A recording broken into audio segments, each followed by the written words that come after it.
asked me how you could develop more self-confidence so that you could make what's impossible possible. I love this question, but to start with, let's flip the thinking a little bit. You, in this moment, already have absolutely everything that you need, and you don't need to develop anything. What you need to make the impossible things possible are really boiling down two things, which is a strategy and to take action. So let's start with the strategy. Really, the truth is, in actuality, most strategies are pretty simple. They might not be easy, but the actual strategy, the what to do, is relatively simple. And you probably already have a pretty fine sense of the path that you need to take in order to get to where you want to go or to accomplish that impossible thing, making it possible. And if you don't know, there's lots of resources available to you, and you probably know how to do some research.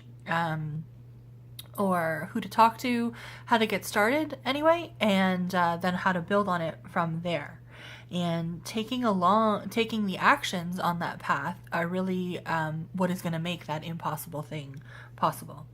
So let's move on to self-confidence. Self-confidence is a feeling, and feelings come and go.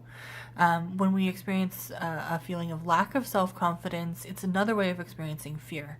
And that's, fear of being hurt, fear of being disrespected, fear of being rejected, fear of failure. There's so many different fears that we can experience. There's so many things to be afraid of, I guess, in one way. But what that means then really is the roadblock that we experience is a feeling. And it's not something that we need to develop. It's not something that we're lacking. It is really just that, a feeling.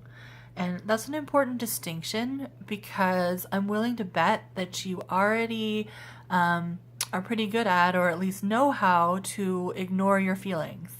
And I'm not really a person who would go around normally advocating people ignore their feelings.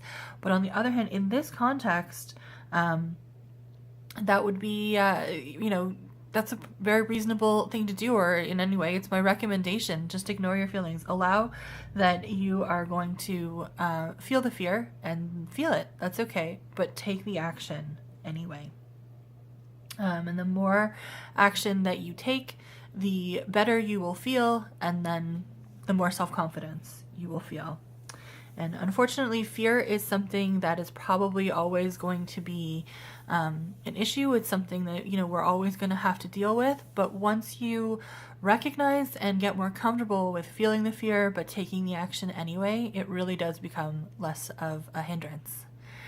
So, try that out and let me know how it goes. And if you have any other questions about self-confidence or self-awareness or taking action, I'm here to help.